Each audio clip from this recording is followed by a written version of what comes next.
Hey guys, and welcome back for another content of Ragnarok M Classic. In my previous video, I discussed the skill inheritance, where I made a simplified and quick guide for you to understand how it works. So if you haven't checked it out, I highly recommend you watch it first before proceeding to this video, because in this video, I will not go through it again. I will just discuss the potential skills to be inherited in each classes. So I have checked all the skill description, and most of these skills are being modified, so most of the class can benefit through it. Just like this Shadow Chase passive of Shadow Chasers. Instead of only having a P damage increase when hiding, they also include the M damage increase into it. So some of the classes like the magic type can also benefit from it. And before we start, I just want to say that this is just my opinion for discussion. Feel free to add some comments if needed. So without further ado, let's start with the Rune Knight. Basically, they have two builds, so I am going to start with the auto attack crit.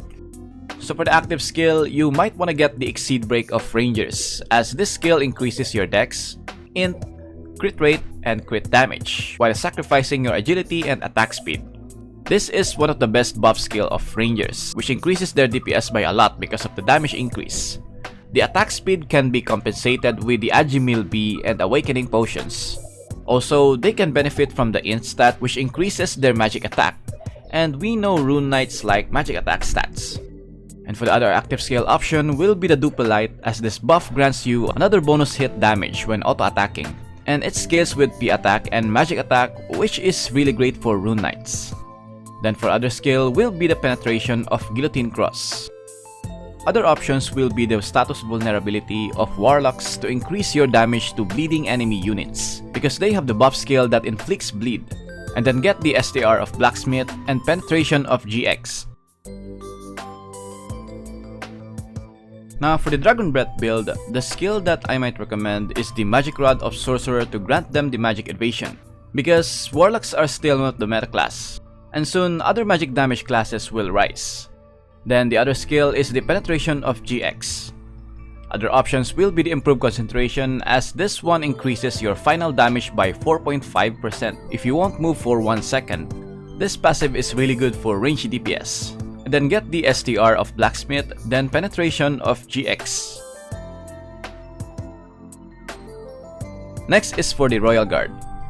For their instant slash build, I suggest you get the Exceed Break of Rangers, because we know their damage scales with crit damage, and magic attack.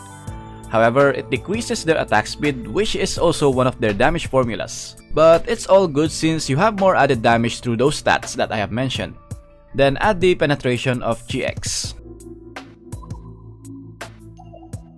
For the tank build, I recommend you get the Magic Rod of Sorcerer for magic evasion, and then magic reduction of Priest to make yourself more tankier. Other options will be the Glowing Bliss for a temporary additional HP when you receive a damage, magic reduction of Priest, and damage reduction of Genetics. Now let's proceed with the Archbishops.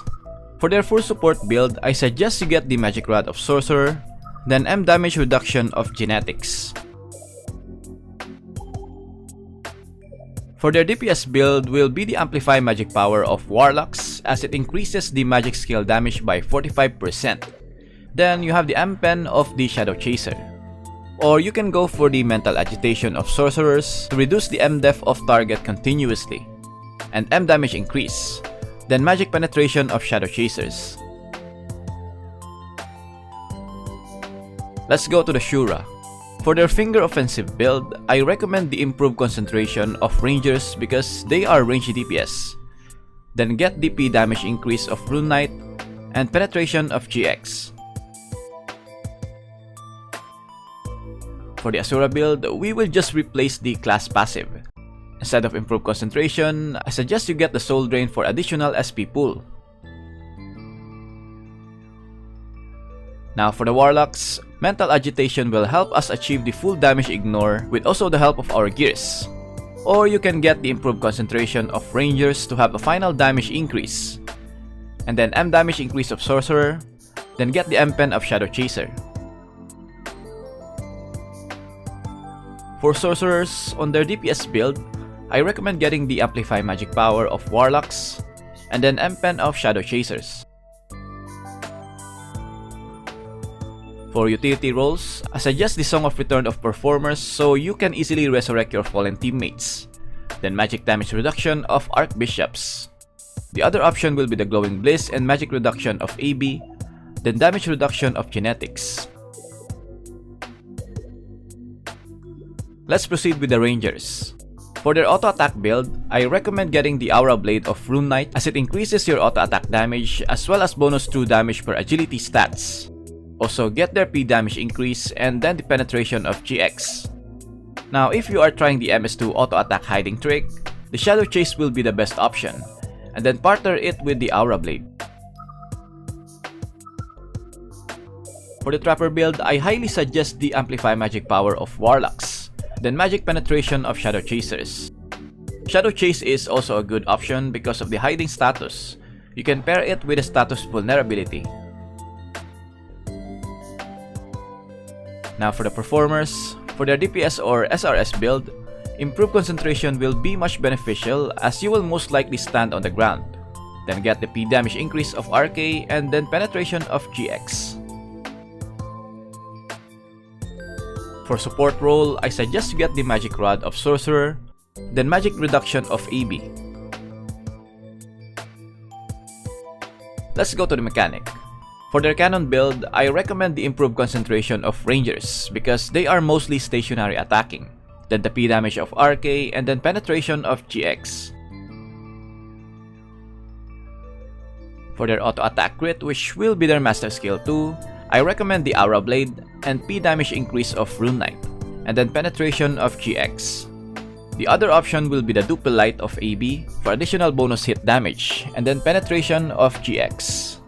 I did not include the Exceed Break of Rangers because the master skill 2 of Mechanic, the Triple Laser, is highly dependent on agility stats. With the Exceed Break, you will lose 45 agility in exchange for a good amount of crit and crit damage.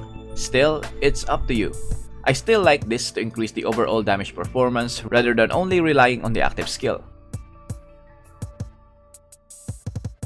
Now for the Genetics. For the Homunculus build, I recommend to get defensive skill like the Magic Rod of Sorcerer, and then magic reduction of AB.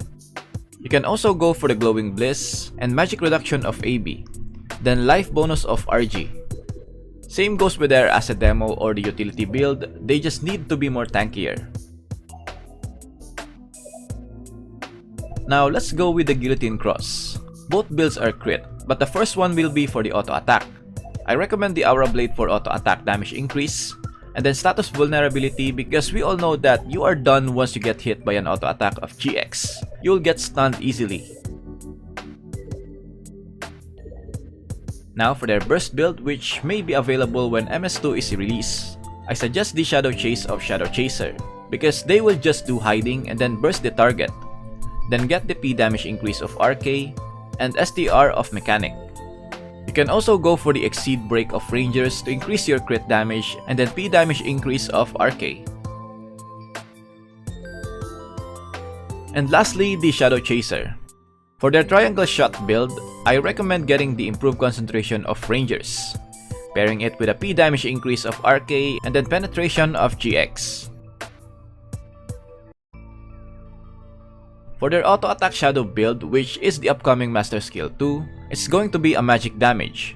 So I recommend the Amplify magic power of Warlock to increase their magic skill damage, and then M damage increase of Sorcerer. Lapakgaming is the most affordable top-up site that has a guaranteed safe transaction with a 10 times money back guarantee. They have a lot of games that you can top up discounted prices here like Mobile Legends, Ragnarok Origin, and of course the Ragnarok M Classic. For example, here is the Abundant Zenith supply that costs for only 1,613.76 pesos in the Lapakgaming, while if you are buying it in-game, it may cost for around 1,730 pesos. That is 117 peso discount.